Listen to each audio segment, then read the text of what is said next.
Salut à tous et bienvenue sur AliExpress, votre testeur de produits d'origine chinoise pour le test de la tablette AllDoCube iPlay 20. Ça faisait un sacré bout de temps que je m'étais pas intéressé au marché des tablettes tactiles et à tort à mon avis, donc on va commencer avec celle-là mais je vais pas m'arrêter là, on va commencer par le test de la iPlay 20. Même si je vous accorde que c'est pas l'essentiel, l'esthétique ça compte, ça donne envie de l'utiliser, en tout cas c'est le ressenti que je l'ai eu quand je l'ai déballé. Vous avez une tablette qui fait 450 grammes, ça pèse strictement rien dans la main, elle est plus fine que les smartphones modernes, puisqu'elle fait 7,9 mm d'épaisseur. Et malgré la finesse, on a à l'intérieur une batterie de 6000 mAh, on étudiera l'autonomie ensemble un petit peu plus tard, et un bel écran de 10,1 pouces. Modernité oblige, chargement par port USB-C et 2 enceintes à l'intérieur, ça aussi on fera le test ensemble. Prise jack sur le dessus, ça aussi c'est bienvenu, vous allez pouvoir la connecter bien sûr en Bluetooth si jamais vous le voulez, et caméra de 2 mégapixels à l'avant. Caméra de 5 mégapixels à l'arrière, ici vous allez pouvoir mettre votre carte nano SIM, la tablette gère la 4G du réseau français, on fera le test aussi évidemment.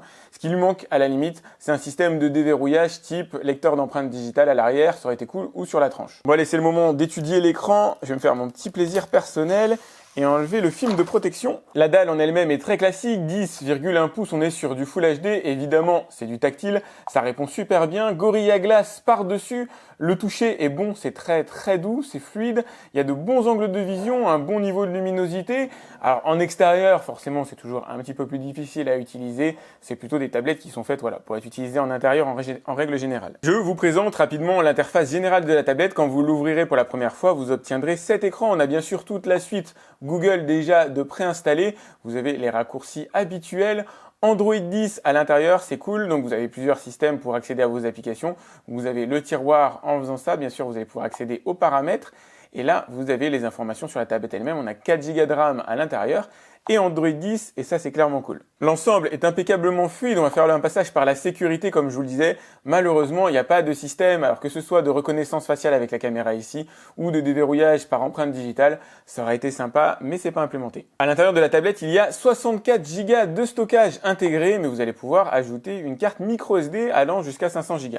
Elle est plutôt moderne dans ses réseaux, alors bien sûr elle gère la 4G, elle gère le Wi-Fi sur les réseaux 2,4 et 5 GHz, là j'utilise le 5 GHz, et elle gère le Bluetooth 5, ça aussi c'est plutôt cool. À l'intérieur de la iPlay i20, on a une belle batterie de 6000 mAh qui vous permettra d'avoir une autonomie de environ 8h30, 9h en utilisation contenu traditionnel, comme par exemple le web, application ou lecture de films. Si vous jouez aux jeux vidéo, évidemment, la consommation sera elle un peu plus importante. Point légèrement négatif, la tablette se chargera complètement en 2h30. C'est clair qu'on n'est pas sûr de la charge rapide, mais on n'est pas sur une tarification délirante non plus. Ce qu'on va faire maintenant, c'est tester la puissance réelle du processeur. On a un octa-core à l'intérieur, cadencé à 1,6 GHz.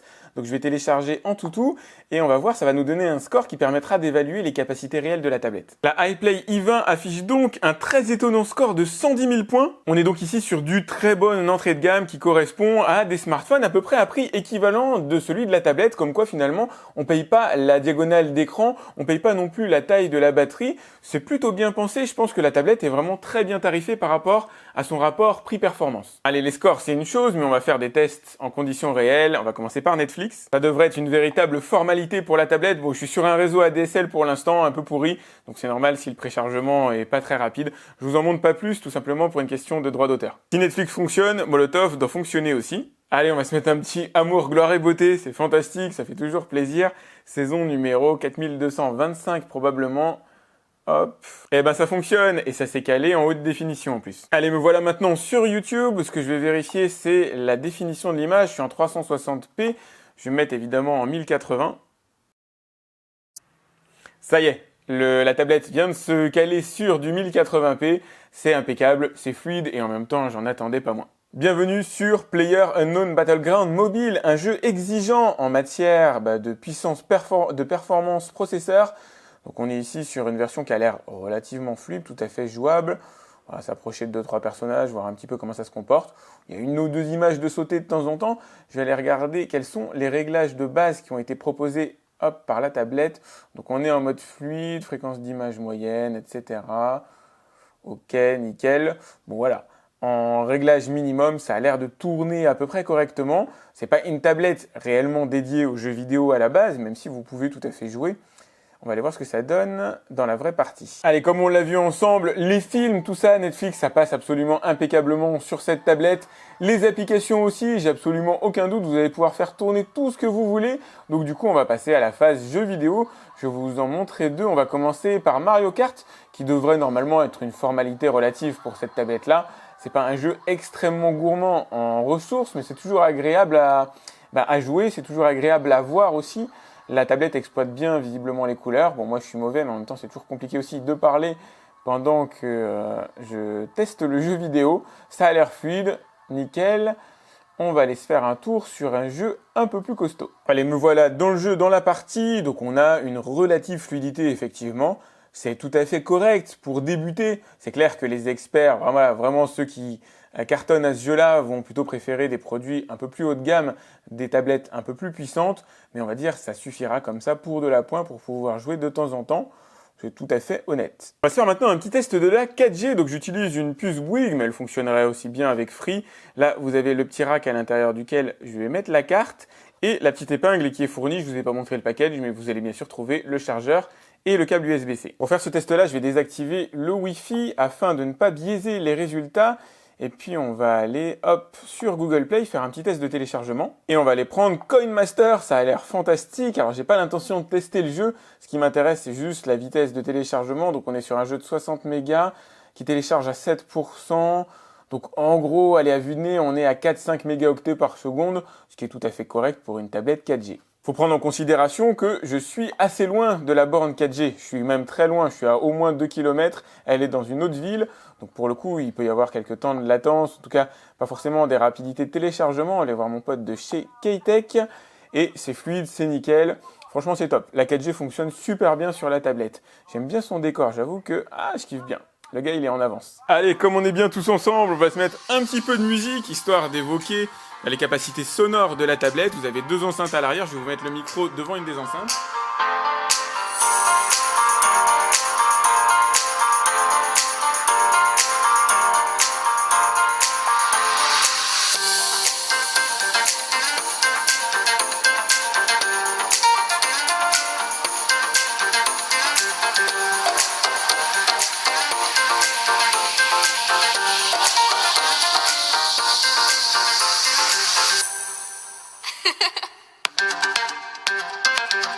Le son est assez correct. Alors, on n'a pas de basse, évidemment, ça reste une tablette.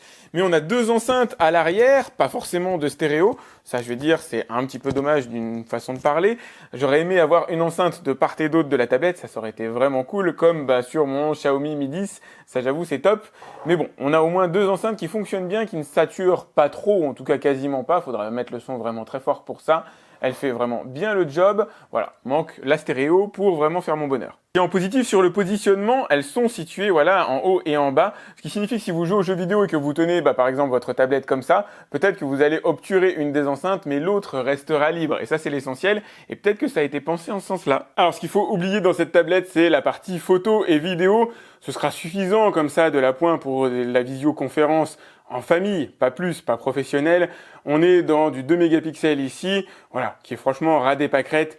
Idem, si vous voulez switcher sur la caméra arrière, le 5 mégapixels ne fait pas de merveille. C'est pas avec ça que vous allez prendre de belles photos de vacances. En tout cas, moi, je vous invite à utiliser plutôt votre smartphone de préférence pour ça. La OlduCube iPlay i20 m'a permis de renouer avec l'univers des tablettes. J'étais en train de me dire, mais c'est super léger, c'est incroyable. J'avoue, dans la main, c'est top. D'ailleurs, j'ai pas parlé de la prise en main, mais elle est bonne. On a des petites bordures sur le côté, suffisamment larges pour pouvoir mettre les doigts si jamais il y a besoin de les reposer dessus, et suffisamment fines pour pas en faire une grosse tablette bien large, bien joufflue, telle qu'on n'a pas envie de les avoir. Il y a énormément de bonnes choses dans cette tablette, donc finalement je vais commencer par les points négatifs. Ils sont très simples. La première, le chargement qui est un petit peu lent, c'est pas trop grave. Les caméras, que franchement je vous invite à ne pas utiliser, elles ne servent pas à grand chose, si ce n'est éventuellement à la visioconférence. Et l'absence de sécurisation, autrement que par un schéma ou par un code, ça aurait été cool de pouvoir la déverrouiller, voilà, en reconnaissance faciale. Mais bon, avec les caméras c'était un peu trop demandé, ou pourquoi pas avec un lecteur d'empreintes digitales.